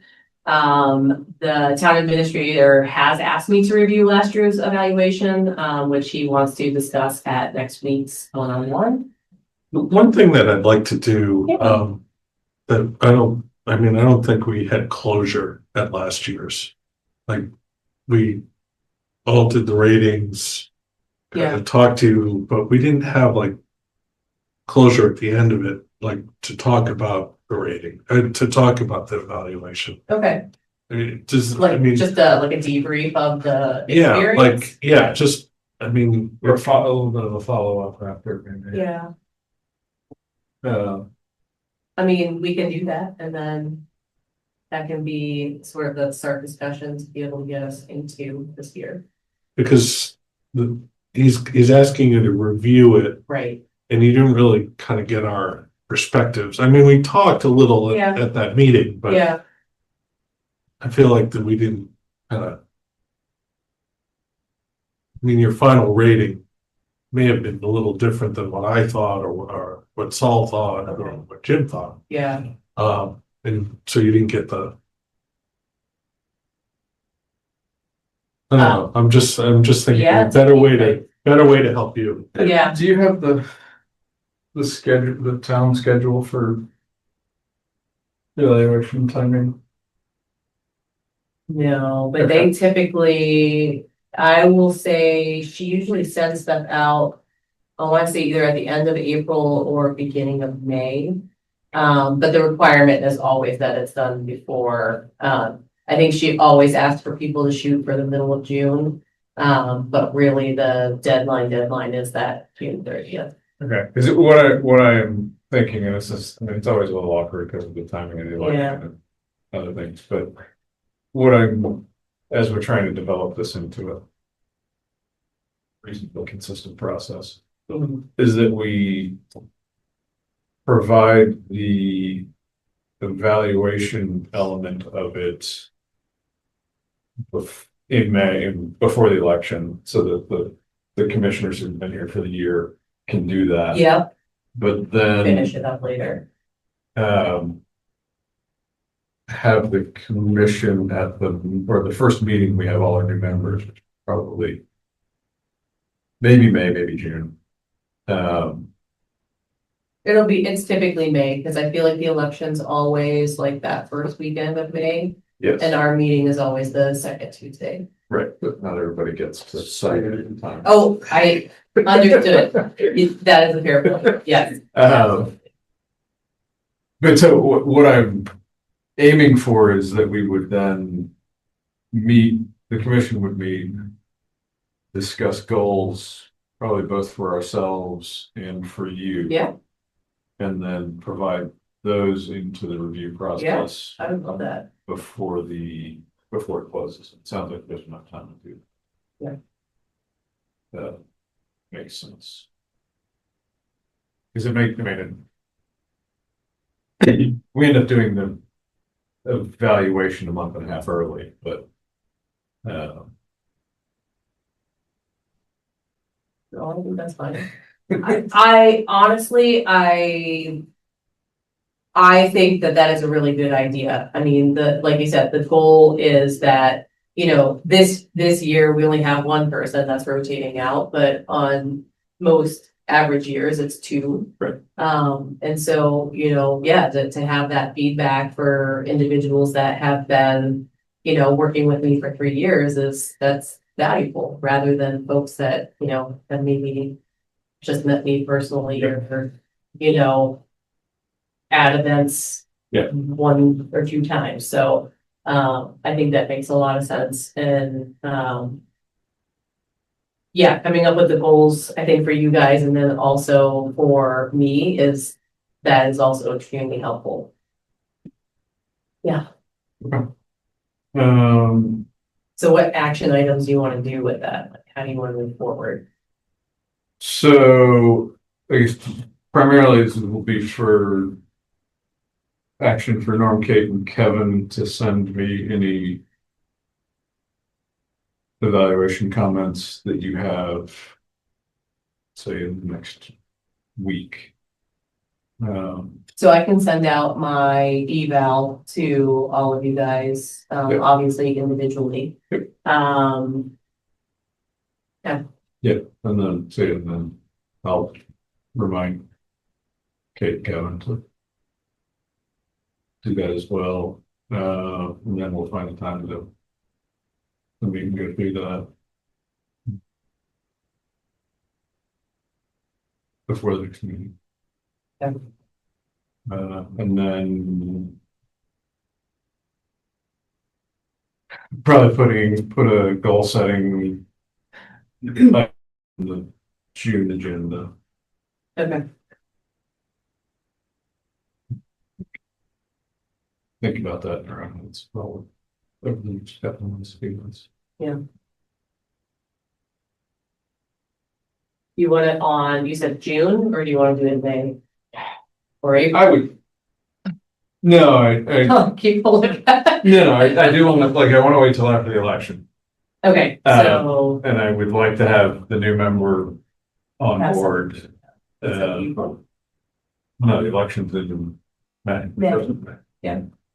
So the earliest we could do it would be the May meeting. Yeah, Yeah, we could schedule for the May meeting and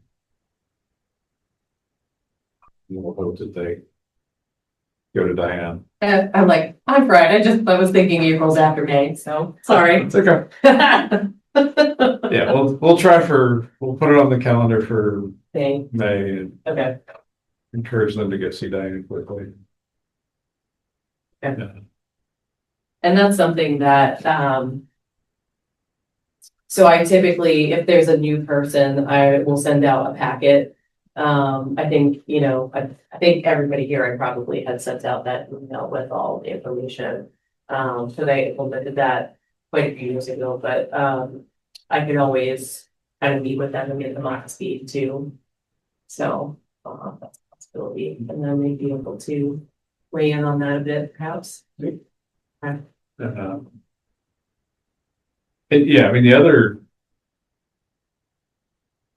option that I have seen other boards do, and I have no idea what the actual mechanics are of these retreats, which are really just Oh, yeah.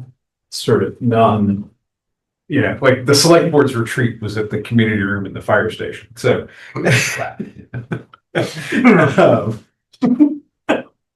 It's really just a non-televised meeting is essentially what it comes down to. It's a public meeting. I think. It is. So.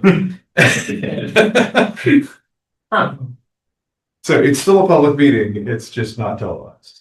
okay, I was gonna say. That's all. That's, Okay, right, and so it just sort of is a little bit, It lets people slightly freer yeah, in discussion. Doesn't need to be as formal. A meeting. okay. So that's something we can maybe talk about it, but when we have a new member. Okay. See if that makes sense. I forget how many, there's at least 2 or 3 of the boards that don't know. I know, yeah, I knew the select board did. Well, any board may have. Sure. Yeah. I mean, it's not a bad idea. So recreation software, so, I did complete the RFP. So it is open for bid on the website. All proposals are due on Friday, March 27th at noon. It has a very specific process. So, there is, 2 proposals from each, vendor that comes in. So there's a non-price proposal. And that's, essentially, there's a scope of work that's on there, things that we require. And, so they create a proposal for that. And then there's a second proposal that includes a cost price. So we have to open all of the non-price proposals first and score them. And we have a list of 5 different things that are advantageous. Can't remember what the second one is, not advantageous and like not acceptable essentially. So there's like 4 levels. So currently it's gonna be myself, Kim Quovo, the assistant treasurer. And in my meeting today with Jim, he said, he asked if there was going to be a park commissioner there, and I said that I would ask you guys if there's anybody available that wants to go through it. It is kind of a cool process. So the only thing I would have to clarify with Kim is, are we doing it at noon? I know when we did one before, we got really excited. We were just like, we're doing it at 12:01, let's go. So I don't know if that's like what we're going to do, but we also do have to have a witness just to verify that we've done the process the way that we said that we would do it, with the non-price proposals first and then Is there a time limitation in terms of response or? 30 days we have to reward. Yeah, So we can wait till Monday or. correct. Okay. Yeah. I'm very excited about it, so I'm just like, oh, let's go. But that's always my response. So I'll double check with Kim to see when she when we want to do that. And if I have a time, obviously we have that date, but if there's a selection of times, I can ask y'all. I will be out of town then. Okay. But if we can wait till Monday, we'd be happy to participate. If you're available or. I have that free, but it's probably not my strength. Yeah. Computer software, so I probably would defer to others. Defer to others, yes. I hope to be skiing. I love it, Norm. That's great. Okay. No, well, I will ski that morning. I'll be on a plane. Okay. And softwares, you don't want me evaluating. You're like a whiz at Excel, man. Yes, that is my story. Unless that's in Excel. It is not, sir. It's not. Alright. So unless Kate wants to do it, let's see if we can push it Monday. Okay. Okay. Reasonably close. If for some reason it ends up that you need to do it on Friday, We, I- I don't think we- Okay, have that. Okay. but- I I would say Saul is probably far better than I will say that it is extremely detailed. The scope of work. So it's very clear metrics of what would be advantageous, acceptable, not advantageous, and like doesn't meet requirements, period. I. So I don't think it will be as complicated, like some of the technical stuff, you may not know, what we're talking about specifically, but does it have it and was it asked for, right? So I think you probably, you do better than you think you would, put it that way. I have faith in you. But I'll double check, so if it does have to be Friday, I will let you both know. And then if we can keep it on Monday, I will let you. Yeah, so.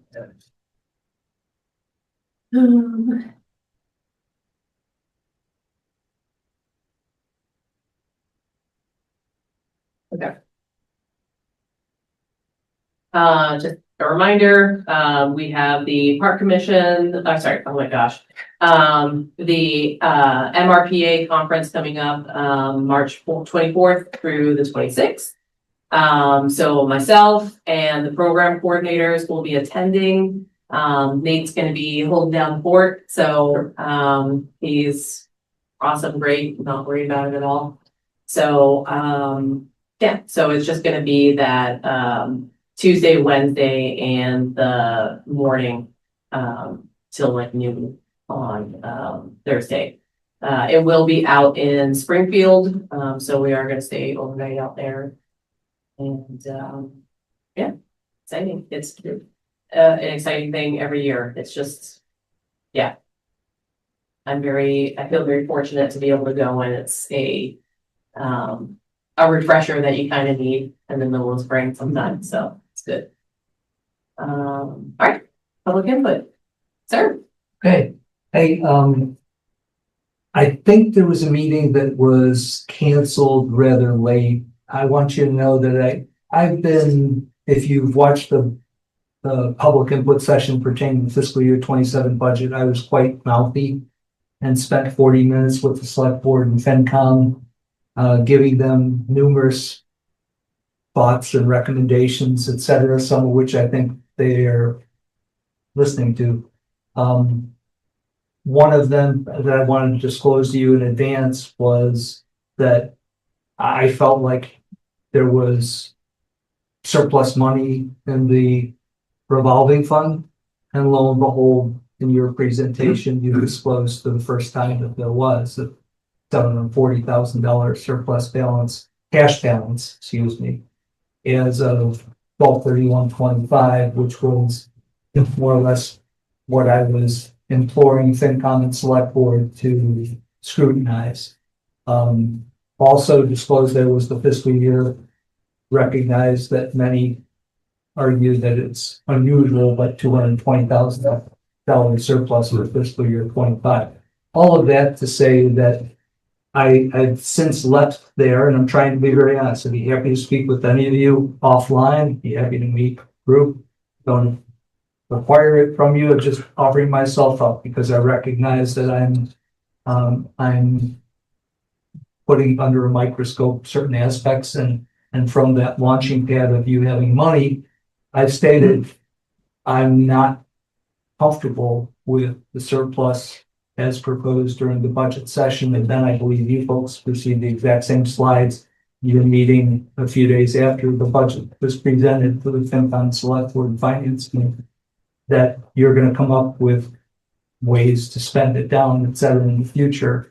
I view it very, very differently. I have since encouraged, I think 2 times, the Select Board to get together with FinCom and revisit the general fund because of that surplus balance that you have.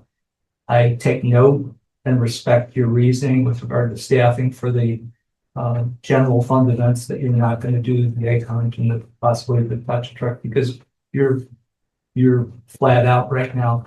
But I'd like to point out that in your budget presentation, you identified the reasons for that, not due to staffing, but rather due to the cut of $6,000 from the budget, which you just showed tonight.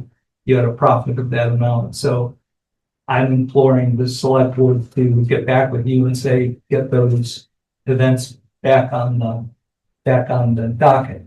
Having said that, that's why I told them prior to tonight.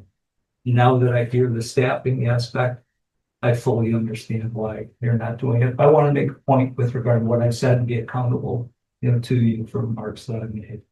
I just wanted to Sure. clarify on the general fund budget. There's no profit there. Anything that's unused is returned to general fund. Well, it's never spent and is returned, and that's some of that free cash that Steve finds at the end of the year to cycle back into the. Yeah, so I agree with that, but you disclosed that because there was a reduction in special events line by 6,200, you're going to cancel 2 other. And that's my point, is you're identifying it as due to a budget cut. I think you've got a great argument with regard to your staffing situation. But Yeah, no, I was just pointing out that the 6,000 was not or 5,000, whatever it is, was not a profit. It was just money. Oh, correct. Not yes, money. Not if I misstated that, no. I agree with you. The other part that I've been imploring, I've talked with some of you individually. I spoke extensively with Tim over the last year and a half, possibly 2 years, was extending the trash service beyond the beach season operation. Sometimes you've done that since I've moved here, and sometimes you haven't. It's been very abrupt, cut off, etc., and creates a real problem. The carry and carry out isn't managed, not by you folks. It's not abided by the residents, and locals have to clean up and deal with it as little ones that are in the park. I applaud the effort that I'm hearing, and I'm hearing it consistently. So I really appreciate the idea of 1 night a week tryouts and extended hours. I'm of the opinion, and said a little bit with regard to the hours of the operation. I think the way the temperatures have been, my observation, participation at the beaches, some of the best hours are after 6 o'clock. Some of the best hours, quite frankly, are on in the shoulder seasons. It's been too oppressively hot during the summer season and during the midday hours. So I'd love to see the infrastructure that you provide service with, use it to a greater capacity through the extension of the hours. With that, I spoke with Tim at some length. I've now been in chat with the EHS Director Liz Trediak. I love to, and I'll do the work if there's interest in this. I'd love to try to get in the senior tax work-on program with regard to utilization of some of the off hours or some of the shoulder seasons, etc. I think the program provides a great benefit to seniors. It's not just the opportunity now to earn $2,000 off the property taxes. It's a social opportunity and interaction opportunity. So that's something I'm interested in. Another thing that I'm interested in, and I think I heard it mentioned in one of your more recent discussions, is what is happening with the dock. You've got CPC monies of pretty substantial monies. I think you've got about maybe 15 months left to utilize the monies for both of those.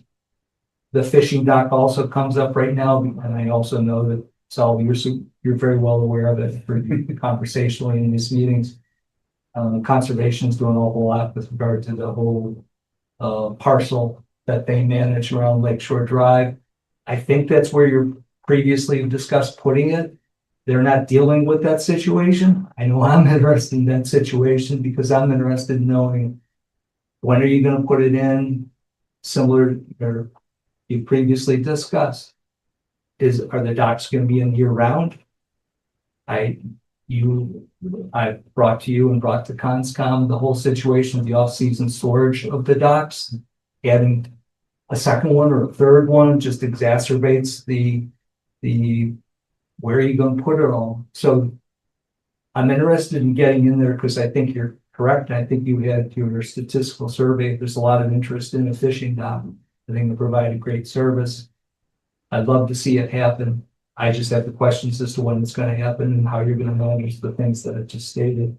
And then you're seeing me, and because I've disclosed, I'm gonna have great interest with regard to the surplus funds and what your proposal is. So when you get to that, if I might get a copy as you're chatting, it can be so, it's not just you who has difficulty seeing the screen. You might see me taking a photo. It's not to keep a photo, it's so that I can take the photo and then expand it so I can see it for myself. And appreciate your time. Appreciate all the work that you do. And again, I'd be happy to discuss any of these with you offline. Certainly respect the fact that there's no obligation on any part in your part. I just want to make clear that I'm trying to disclose some of what I've been saying to other people. I don't think it's appropriate for me to be saying things without, informing you of what my comments are. Okay. For sure. Yeah, just on the doctor, I've talked to Alicia about it a couple of times. We have to get through the generating the RFQ and making sure RFP or whichever version it needs to be. Right. Uh, We have more flexibility with an RFP. It takes a lot more time Right. to develop that. but we should definitely get that as soon as, I'm trying. I know, as soon as we can free up some time, so. It would be nice to have that in, and we have at least checked in with, the Conservation Department, and we do have a permit for that, so it at least does not appear to be affected by their current deliberations. Yeah, for whatever that's worth. Okay. This was something Kate wanted on here, and he's not here. So we have had some requests for using 36 King Street. Specifically, this one that she wanted to bring up was a fundraiser request for the PTA. I have followed up with that individual, and the original is going to help them out, which is great that they're allowing them to do that. So they do have a location. However, I've been trying to explain this to folks. So the building is still under the terms of the bond that was used to pay for the renovations.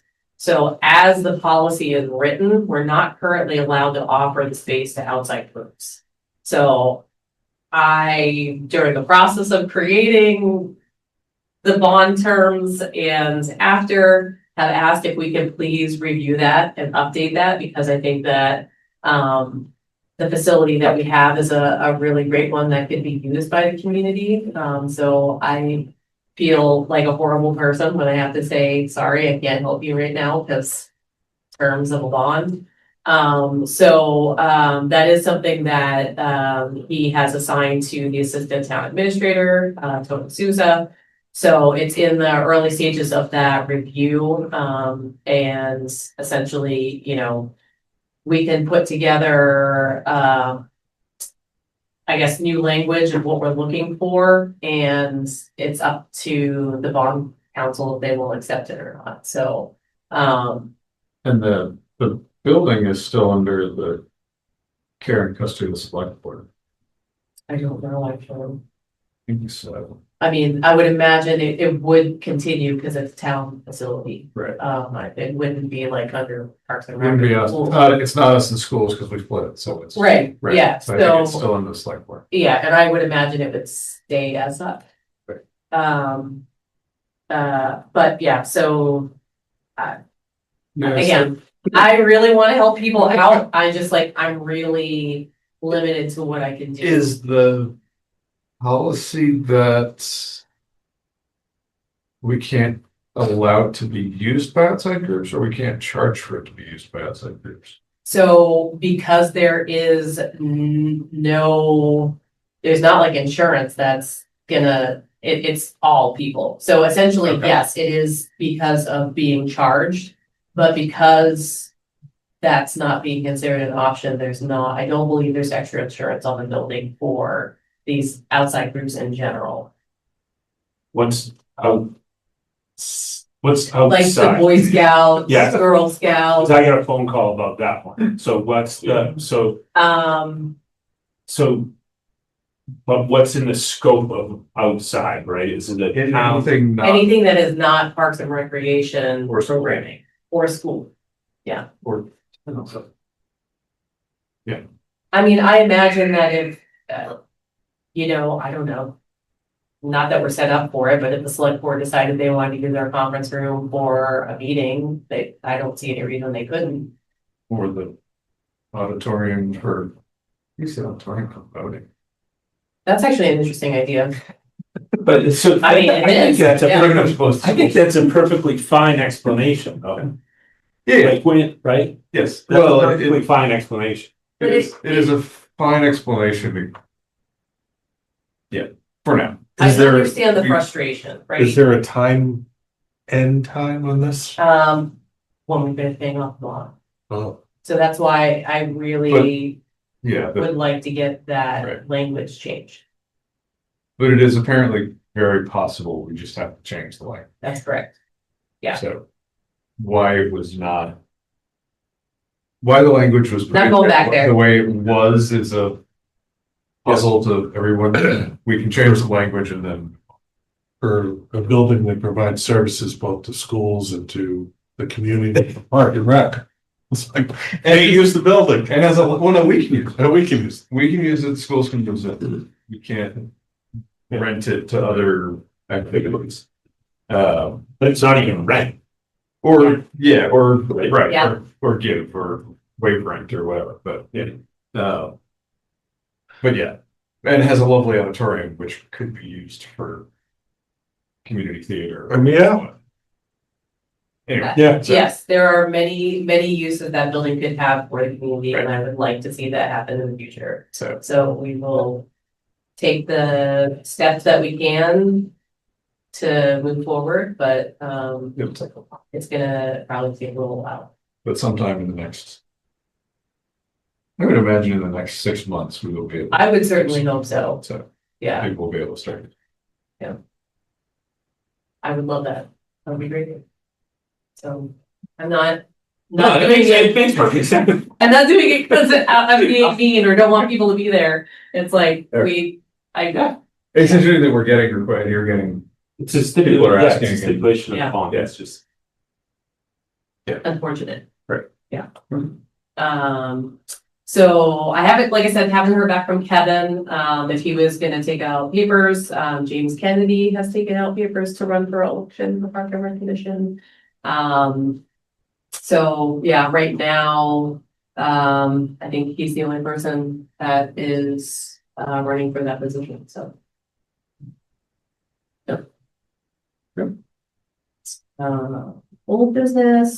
the charter committee would like to see competitive elections, so anybody who's out there get your papers. Don't have any old business, so, the adjourning meeting slide, just a reminder that this is the time when we are hiring for positions. So if there's any high school, college, retired seniors, anybody that wants to work for Parks and Rec over the summer, please put in an application. We will start doing interviews relatively soon. The most important position that we have right now is we really do need the aquatics director position. So if anybody out there knows anyone who's got waterfront experience, being able to supervise that at least like 1 to 2 years and are over the age of 21, please ask them to apply. That would be wonderful. You get to hang out at the beach all summer and enforce lifeguard rules. Yeah, that's all. Just we're in the middle of hiring. What are the, for the entry position, junior counselor with the rest? Yep. What are the age requirements or? So, we will hire, typically, so usually we won't hire anyone under the age of 15. I think by law, we could hire a 14-year-old, but I think just, you know, there's a lot, with some of these jobs that, you know, we just, yeah, we kind of make a line in the sand for that one. But junior counselor would be anybody that is under 18, so between that 15 to 17.9. And then senior counselors would be 18 and above. The aquatics director has to be 21 years old above. We do already have our camp director and assistant directors, but they have to be already 21 as well. So yeah.